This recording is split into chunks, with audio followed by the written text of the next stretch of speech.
तो भाई साहब क्या हाल चाल आप सभी के। बहुत टाइम के बाद में ना ऐसा एक फोन देखने मिला कि भाई बहुत ज्यादा हाइप्ड है और बहुत ज्यादा क्यूरियस है पब्लिक कि ये नथिंग फोन वन क्या है। तो भाई लोग ये वही वीडियो है जो आप लोग गूगल पे यूट्यूब पे सर्च कर रहे हो और आप लोगों को जानना है कि ये फोन जिस प्राइस के अंदर आ रहा है और जिस क्राइटेरिया के अंदर है क्या वहां पर ये बेस्ट है और हमको इसे किस तरीके से देखना है, क्योंकि किसी ब्रांड का पहला फोन है और उस हिसाब से क्या ये एक पॉलिश प्रोडक्ट है, वो इस वीडियो में आप लोगों को ना दिल से पता चलने वाला है। क्योंकि तुम्हारे भाई ने भाई 2-3 दिन मस्त तगड़ी तरीके से काम किया, लिटरली पूरी नाइट मारकर हम लोग ने BGMI की टेस्ट करी, उसके बाद में कैमरा कंपैरिजन करे आईफोन 12, 13, iQOO Neo 6, 9SE इन सब के साथ में, और जितना मुझे हो सका, जितनी मैं मेरी जान डाल पाया उतनी सारी जान डालकर इस जान के लिए पूरी बातें बताएंगे। हाँ मेरी जान। और हाँ, वार्निंग पहले दे देता हूँ, वीडियो अच्छी खासी लंबी होने वाली है बट आप लोगों के बहुत ज्यादा काम आने वाली है। तो जैसे मेरे पास फोन आया ना तो मैंने क्या किया, इंस्टाग्राम पे स्टोरी लगाई और वहां पर आप लोगों को बोला जो भी इसको लेके क्वेश्चन होंगे, कुछ भी होगा, डाउट होगा, सब पूछ लो और वो ही सारी चीजें हम लोग इस वीडियो के अंदर इंक्लूड भी करेंगे। सो ये फोन मेरे पास 2-3 दिन हो चुके हैं, तो चाहिए तो मैं भी ना फर्स्ट अनबॉक्सिंग ऐसा डाल के इंप्रेशन दे के ऐसा व्यूज वगैरह खींच लेता था, क्योंकि इस फोन की हाइप ही इतनी है। लेकिन मैंने सोचा कि भाई इस चीज को थोड़ा सा साइड में रखते हैं, व्यूज वाला जो दिमाग में जो कटोरा चलता है ना उसको थोड़ा सा साइड में करते हैं। आज ना हम लोग आपको प्रैक्टिकल रिव्यू और सारी बातें डिटेल में बताने की कोशिश करेंगे, सिर्फ आप लोगों के लिए ही। जिस तरीके से नथिंग फोन को जो हाइप किया गया है ना, लाइक वो यूट्यूबर्स के थ्रू हो गया, चाहे वो नथिंग ब्रांड की तरफ से हो गया, उस चीज के लिए भाई मतलब होता है ना 100 तालियां बज जानी चाहिए। इसकी वजह से क्या हुआ मालूम है क्या, जो नॉन यूजर है, जो टेक में इतना इंटरेस्ट भी नहीं रखते हैं, उन लोगों ने भी ना इस फोन को मतलब बुक कर लिया है। बाद में ना मुझे पूछ रहे थे, बहुत सारे DMs आए थे कि भाई मैंने फोन तो बुक कर लिया बट क्या वर्थ है क्या। मैंने बोला भाई अगर तूने बुक कर लिया तो अब क्यों टेंशन ले रहा है। 2 वेरिएंट लॉन्च किए हैं, 2 कलर के अंदर, ये ब्लैक और व्हाइट। और आप में से किसी ने पूछा था कि भाई कौन सा कलर अच्छा है। प्रैक्टिकली जब मैंने फोटोज और वीडियोस देखे थे ना पहले, तो मुझे ना व्हाइट बहुत पसंद आ रहा था। एक मौका दिया था नथिंग ने, मतलब प्री पास जिसके पास था वो बुक कर सकता था, तो वहां पर लोगों को लेकिन व्हाइट कलर ना मिलके ब्लैक कलर मिल रहा था, तो मेरे पास ब्लैक आया। और जब मैंने इन हैंड इसको भी देखा ना तो मुझे ऐसा बुरा नहीं लग रहा है, ब्लैक कलर भी अच्छा लग रहा है, बट ऐसा पर्सनली मुझे लगता है कि व्हाइट ज्यादा इंटरेस्टिंग है। सो यहाँ पर 3 वेरिएंट में लॉन्च हुआ है। जो स्टार्टिंग प्राइस है वो 33,000 से स्टार्ट होती है और फ्लिपकार्ट पर इसकी फर्स्ट सेल 21 को होने वाली है। सबसे वर्स्ट बात यहाँ पर यह है कि कोई ट्रांसपेरेंट केस कवर नहीं दिया है और आप लोगों को इसका जो बैक लुक देखने मिल रहा होगा, पूरा वो कांच का आईना दे रखा है, तो वो कवर अप करने के लिए जो ट्रांसपेरेंट केस कवर इन्होंने दिया है ना वो 1500 रुपए का रखा है। ठीक है, 1500 रख भी लिया, कोई बात नहीं। प्रॉब्लम ये है कि वो भाई येलो होना स्टार्ट हो जा रहा है। मैंने अभी कुछ रिव्यूज देखे हैं और उनके वो जो कवर है वो येलो हो रहा है। और हाँ, इसके ऊपर पहले से कोई प्री अप्लाइड स्क्रीन गार्ड लगकर आता है, तो थोड़ा बहुत खर्चा वो आपका कम हो गया। कवर जरूर बाय करने वाले हो तो जिसका एडिशनल खर्चा 1500 और साथ में चार्जर का खर्चा 2500, तो ऑलमोस्ट 4000 रुपए का एडिशनल और खर्चा निकल कर आ जाएगा। तो नथिंग की तरफ से ये पहला फोन है और इस फोन को लेकर मेरे थॉट्स ये है सबसे पहले कि ये फोन है ना उनका ऐसा अल्फा या फिर बीटा वाला फोन कह सकते हो, जो अभी कस्टमर के पास जाएगा और मोस्ट ऑफ लोग है ना उस फोन को इस जो लाइटिंग चल रही है ना इसकी वजह से ग्रैब करेंगे, क्योंकि ये चीज ही ऐसी निकल कर आती है। मतलब जो रिंगटोन के साथ कॉम्बिनेशन निकाल के दिया है, जो देखने में लगता है जैसे कि आप कब से देख रहे होगे, हाथ में एकदम अट्रैक्टिव लग रहा है ना, ग्लिफ लाइटिंग बेसिकली। और यहाँ पर है ना 900 LED है जो प्रॉपर तरीके से अंदर बैठाई गई है और उस पर डिफ्यूजन पूरा रखा हुआ है। तो देखो मेरा ना सबसे पहले थॉट क्या आया था जब लॉन्च हुआ, प्रोडक्ट देखने मिला, फर्स्ट स्नीक पिक वगैरह आई ना, तो मुझे एक्चुअल में फील हुआ कि भाई ये ना आईफोन वाला मतलब एंड्रॉइड देखने मिलता है। मतलब पूरा लुक्स एंड फील हो गया। यहाँ पर बैक साइड से भी अगर देखोगे और इवन जो कैमरा मॉड्यूल से भी या साइड से भी चेक करते हो ना, किसी को भी ना आराम से यही फील होगा कि आप लोगों ने आईफोन वगैरह पकड़ के रखा है। बट जब फ्रंट स्क्रीन पर आएगा या फिर लाइटें चालू हो गई तो पता चलेगा भाई ये क्या चीज है, ये तो आईफोन नहीं है, क्योंकि आईफोन इतनी चीजें कभी देता नहीं है भाई से। तो यस, जो लुक्स पे काम किया है ना, इतना कहना चाहूंगा अच्छा खासा कॉपी है आईफोन का। और जो मैं कहूंगा बुरा नहीं है यार, मुझे तो पसंद आया। एट द एंड कस्टमर को पसंद आ रहा है ना, बस वो मेन चीज है। सो मुझे ना इसकी बिल्ड वगैरह ना पता नहीं हल्का हल्का डर लग रहा था। क्या सबसे पहले जो ग्लास है ना डायरेक्ट ऐसे रखूंगा, कहीं स्क्रैच वगैरह तो नहीं आ जाएगा, क्योंकि कवर भी बाय नहीं किया अभी तक। 1500 रुपए का मिल रहा है और बाकी कोई थर्ड पार्टी भी अभी तक बेच नहीं रहा है, और वो थर्ड पार्टी बेचेगा तो लाइक 200, 300, 400 रुपए में मिल जाएगा। 1500 रुपए तो मैं डालने वाला नहीं, पहले बता देता हूँ। यस, इन्होंने ना गोरिल्ला ग्लास की ऐसा प्रोटेक्शन वगैरह दे रखी है, बट मुझे नहीं पता यार, मैं काहे के लिए रिस्क लूं इसको टेबल पे रख के, स्क्रैच आ गया तो कौन देगा भर के। यस, ऑफ कोर्स इसके जो बेजल्स है सिमेट्रिकल है, बट इन्हें इतने पतले भी नहीं है जितना आप इसे लाइक S21 वगैरह से लोग कंपेयर कर रहे थे। बट यस, ऑफ कोर्स ये अच्छी बात है कि नीचे का जो चिन्ह है ना इस बार यहाँ पर पतला देखने मिलता है। और ये क्यों हुआ मालूम है क्या, जो डिस्प्ले है ना वो अंदर से जाके ऐसे फोल्ड हो गई है, जिसकी वजह से जो नीचे का चिन्ह है ना वो अच्छी तरीके से ये छोटा रख पाए और जो उसका हार्ड हार्डवेयर है ना उस डिस्प्ले के नीचे जाके दब गया है। बाकी देखो एक बात तो मैं कंफर्म कहना चाहूंगा, ये फोन हाथ में रखने में ना काफी मस्त प्रीमियम लगता है, साइड के जो मेटल फ्रेम है उसकी वजह से। और एक अच्छी बात है कि जब इसे होल्ड करते हो ना, और जब आप आईफोन होल्ड करते हो ना, तो इसके जो एजेस है ना शार्प लगते हैं, बट इन्होंने इसको साइड में से हल्का सा राउंड करा है, तो जिसकी वजह से ना हाथ में जो फील आती है ना वो एक्चुअल में अच्छी निकल कर आती है और कंफर्टेबल निकल कर आती है। बट यस, यहाँ पर जो साइज डिफरेंस है ना ऑफ कोर्स देखने मिलेगा। यहाँ पर आप लोग खुद कंपेयर कर सकते हो, ये 12 से तो नहीं हो रहा, हालांकि जो 12 प्रो मैक्स होता है साइज से उस तरह की जो साइज है ये निकल कर आती है। और मैं कहना चाहूंगा कि अगर आप लोग छोटे कंफर्टेबल फोन देख रहे थे ना, तो ये साइज से आप लोगों को लगेगा कि थोड़ा सा बड़ा लग सकता है, क्योंकि मुझे जो आईफोन 13 या फिर 12 की जो साइज है ना परफेक्ट लगती है एक यूजर के हिसाब से। बाकी हर एक अलग यूजर होता है, वो अपने हिसाब से चेक कर सकते हैं। बाकी इसका जो वेट भी है ना, लाइक वो 200 ग्राम पर आता है, और कवर लगाओगे तो 10, 12, 15 ग्राम और बढ़ जाएगा। इतना है कि जो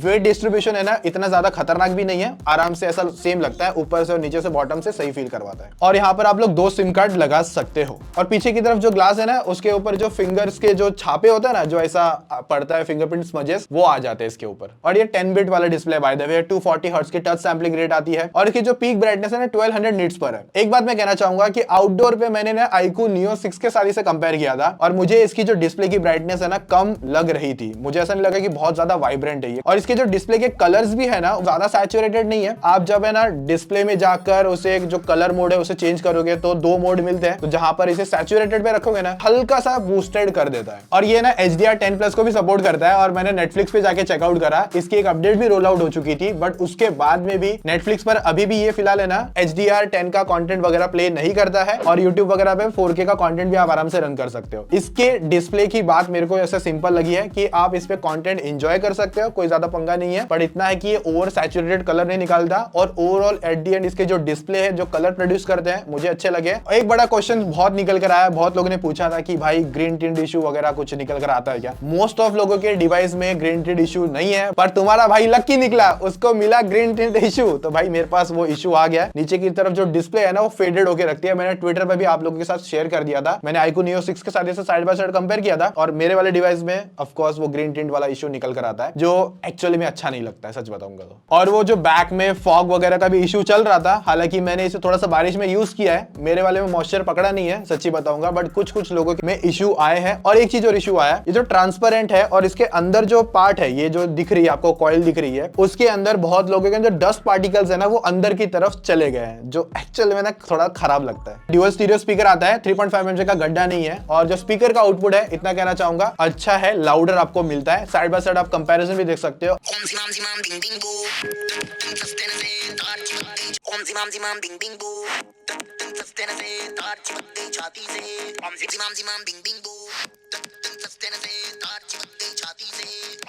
बाकी फेस अनलॉक वगैरह चलता है मस्त में, मैंने ट्राई करके देखा था, बट मैं उतना ज्यादा उस पर रिलाई नहीं करता हूँ, सच कहूंगा। इन डिस्प्ले फिंगरप्रिंट स्कैनर है, वो भी फास्टर निकल कर आता है। आप में से किसी ने पूछा था कि ये फोन भाई वाटर प्रूफ है कि नहीं, तो भाई नहीं, ये IP53 के साथ में आता है। ये सिर्फ पानी के छींटे और डस्ट पार्टिकल झेल सकता है, पानी में लेके नहीं जा सकते आप लोग इसे। सबसे हाईलाइट बात यहाँ पर इस ग्लिफ के बाद में जो इसकी रही थी वो था इसका नथिंग OS। तो यहाँ पर हमें Android 12 के साथ में मिलता है नथिंग OS, तो जिसमें ना 3 साल की मतलब Android अपडेट आपको मिल जाएगी, मतलब जो Android 15 आएगा ना तो वो भी आप इसके अंदर डाल पाओगे, और 4 साल के सिक्योरिटी पैचेस के भी अपडेट मिलेंगे एवरी 2 मंथ्स पर। और एक अच्छी बात यहाँ पर ये थी कि इसके अंदर कोई भी ब्लोटवेयर फालतू के नहीं आए थे, गूगल की एप्लीकेशन मिलती है, जो कि अच्छी बात है कि ब्रांड का पहला फोन है, चाहिए तो वो एप्स को इंटीग्रेट करके ब्लोटवेयर डाल के पैसा कमा सकता था, पर यहाँ पर इन्होंने ये चीज को क्लीन रखा है। और दूसरी बात, इसकी जो हैप्टिक्स है ना वो बहुत ज्यादा अच्छी निकल कर आती है, और इस फोन का ग्लिफ के बाद में या फिर नथिंग OS के बाद में इसकी हैप्टिक भी एक हाईलाइट फीचर है, जो लाइटिंग और जो रिंगटोन है ना उसके साथ में इंटरेक्ट करती है, जो अच्छी चीज है।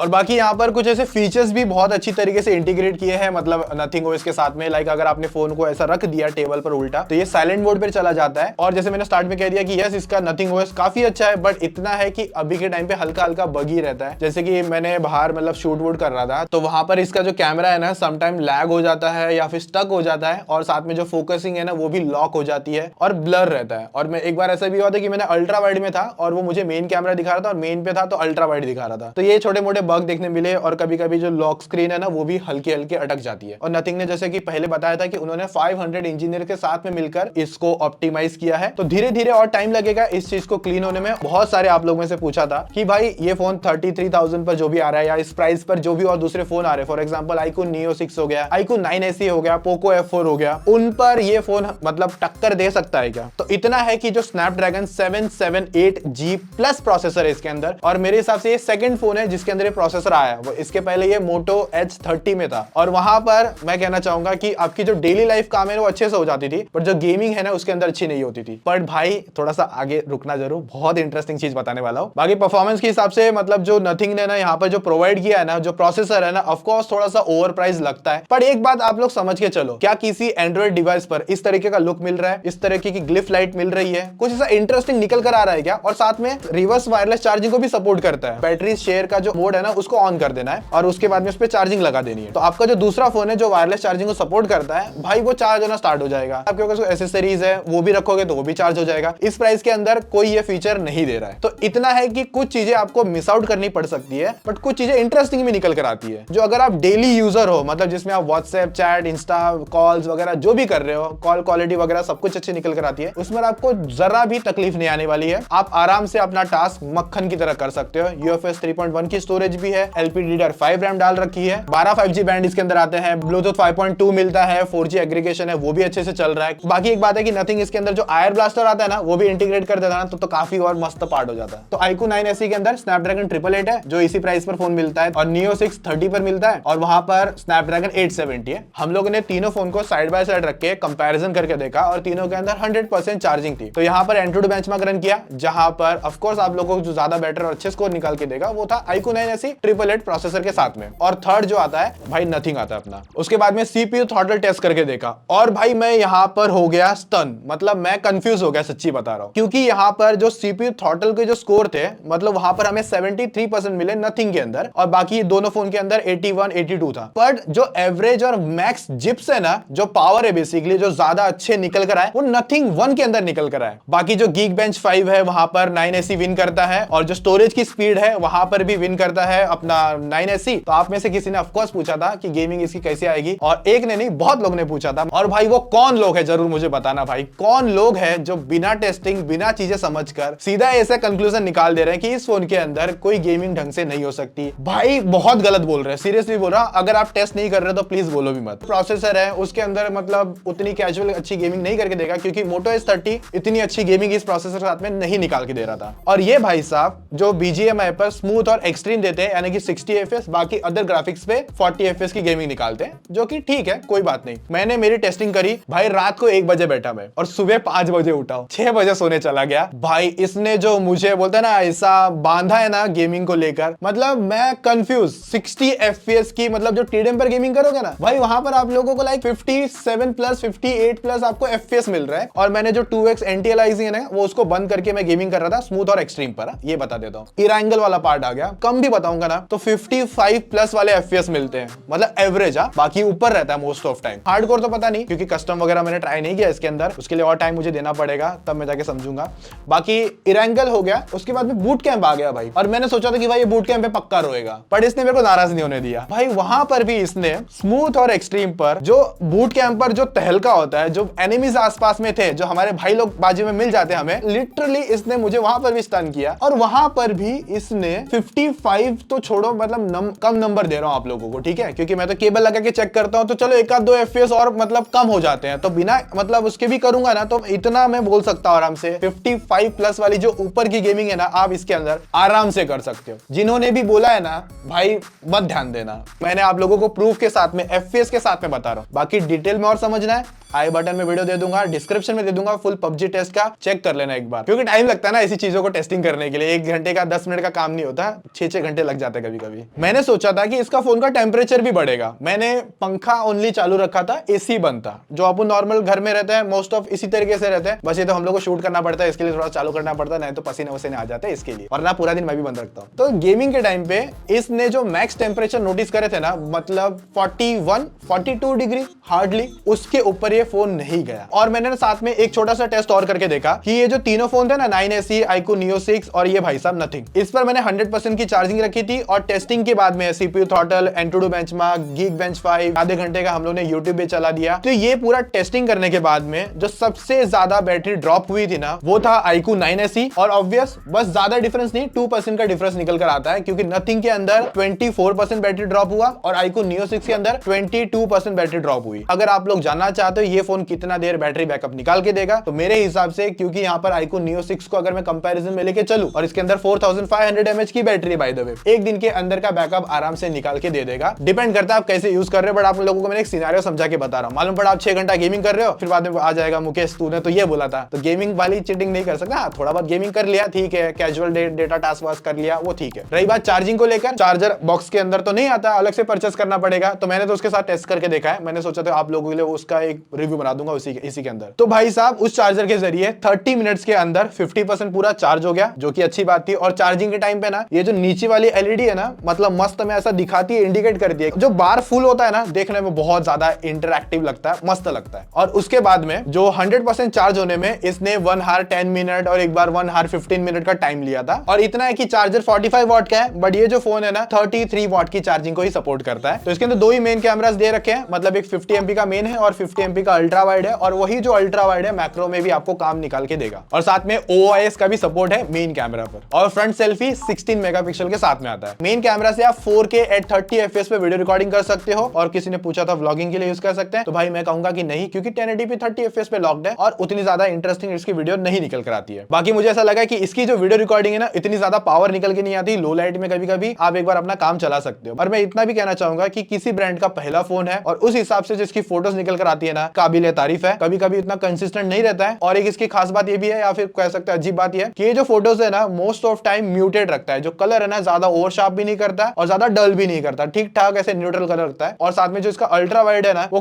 डे में मतलब अच्छी लाइटिंग होगी ना, मतलब सनलाइट एकदम मस्त धूप निकली हुई है, तब अच्छा रिस्पॉन्स निकाल के देगा। लो लाइट में भी ठीक ठाक मैं कह सकता हूँ, उतना ज्यादा मुझे मजा नहीं आया। और जो इसके अल्ट्रा वाइड के जो कॉर्नर्स है ना, वहां पर क्या होता है कि जो फोटो की डिटेल्स है ना बहुत टाइम मिस हो जाती है, या फिर जो डिस्ट्रॉशन है ना थोड़ा सा ज्यादा लगा मुझे। और एक बात है कि जब आप इसकी वीडियो रिकॉर्डिंग चालू करते हो ना, तो ये जो पीछे की तरफ लाइट है, छोटी सी रेड लाइट, वो ब्लिंक होना स्टार्ट हो जाती है, जिसकी वजह से ना ऐसा पता चल जाता है कि यस वीडियो रिकॉर्डिंग चालू हो चुकी है। जब आप कोई फोटोज खींचना चाहते हो तो आप चाहिए तो फ्लैश लाइट यूज कर लो, या तो चाहिए तो जो ग्लिफ लाइट है ना, मतलब जब आप मैक्रो शॉट ले रहे हो ना, एकदम क्लोजअप पे जाने पर अच्छी सी आपको फोटोज निकाल के देगा, जो मुझे पर्सनली अच्छी लगी है इस चीज का यूज होते हुए। और इस चीज को आप लोग है ना वीडियो रिकॉर्डिंग में भी यूज कर सकते हो। बाकी इसकी जो ग्लिफ लाइटिंग है ना, ये एक्चुअल में आप लोग थोड़ा बहुत ऐसा यूज भी कर सकते हो। अगर इसमें आप छैया चला रहे हो ना, उसके साथ भी वो इंटरेक्ट कर लेता है। मतलब ये थोड़ा सा ना गिमिक कह सकते हो। और कुछ दिन आपको मतलब रहेगा ना, 4-5 दिन 10 दिन आप लोग यूज करोगे, बाद में भूल जाओगे। मुझे तो ऐसा फील होता है जैसे कि बच्चे लोगों को ऐसा नया खिलौना मिल जाता है, वैसे हम टेक क्रिएटर को या जो टेक लवर्स है उनको ऐसा एक नया खिलौना मिल गया। बेसिकली जब ROG आया था ना, RGB लोगों के साथ में, तभी भी लोग पागल हो गए थे। ओ फोन के अंदर लाइट,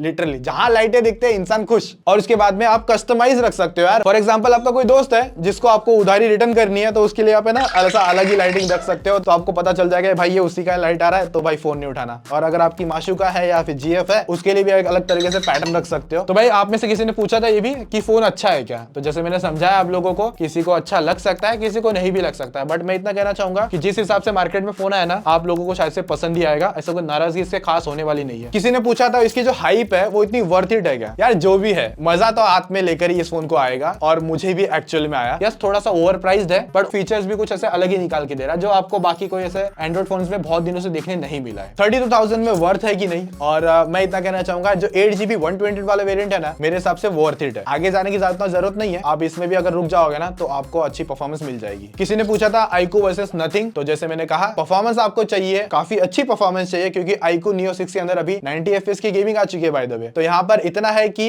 iQOO Neo 6 अगर आप कंसीडर करते हो 30,000 में, तो वहां पर आपको बिल्कुल निराश नहीं करेगा। बट उसके अंदर ऐसी लाइटिंग नहीं आएगी, तो आप लोग मतलब चूज कर सकते हो कि आपको क्या चाहिए। एक भाई साहब ने बोला कि भाई मैं मेरा iPhone 11 सेल कर दूं क्या इसको लेने के लिए? अगर आप iOS को लव करते हो यार, तो ऑफ कोर्स वो आपको पसंद आएगा। इसमें iOS जैसा तो मजा नहीं आने वाला उतना, क्योंकि नथिंग OS है, एंड्रॉइड है बेसिकली। और आईफोन की जो गेमिंग है वो बहुत ज्यादा कंसिस्टेंट है, और इसकी भी गेमिंग अच्छी है। बट आईफोन पे बहुत ज्यादा रिलाई कर सकते हो आप लोग। इसकी लो लाइट परफॉर्मेंस अगर आप आईफोन 11 से कंपेयर करते हो तो वहां पर आपको इस पे थोड़ी सी बेटर मिलेगी, क्योंकि आईफोन 11 पे थोड़ी सी आप कह सकते हो ग्रेनिश आपको हल्की हल्की डिटेल में मिल जाएगी। एक भाई साहब पूछ रहे थे कि रैम मैनेजमेंट भाई कैसा इसका है, अच्छा है कि नहीं। मैंने ना बहुत सारी एप्लीकेशन इस पे खोल रखी है सुबह से, और अभी भी मैं चेकआउट कर रहा हूँ ना, ट्विटर है वो वहां का वहीं मिल रहा है। तो इतना है कि इसका जो रैम मैनेजमेंट है ना मुझे अच्छा लगा है, और मोस्ट ऑफ जो एप्लीकेशंस है वो बैकग्राउंड में रखता है। कुछ अगर लगा तो और एक और वीडियो बना के उसमें आप लोगों को और एक अच्छी चीजें बताएंगे कि क्या क्या चीजें और मस्त निकल कर आती है। बाकी अगर ये इस तरीके का मतलब जो डिटेल वाला वीडियो है आपको पसंद आया होगा तो लाइक शेयर सब्सक्राइब और कमेंट जरूर कर देना, क्योंकि इंस्पायर होते हैं यार। हम लोग सोच रहे थे कि भाई आप लोगों के लिए एकदम मस्त जेन्युइन मस्त वीडियो निकाल के देंगे, तो कर देना जरूर। बाकी मिलेंगे और इंटरेस्टिंग वीडियोस में, तो अभी के लिए take care, tata bye bye.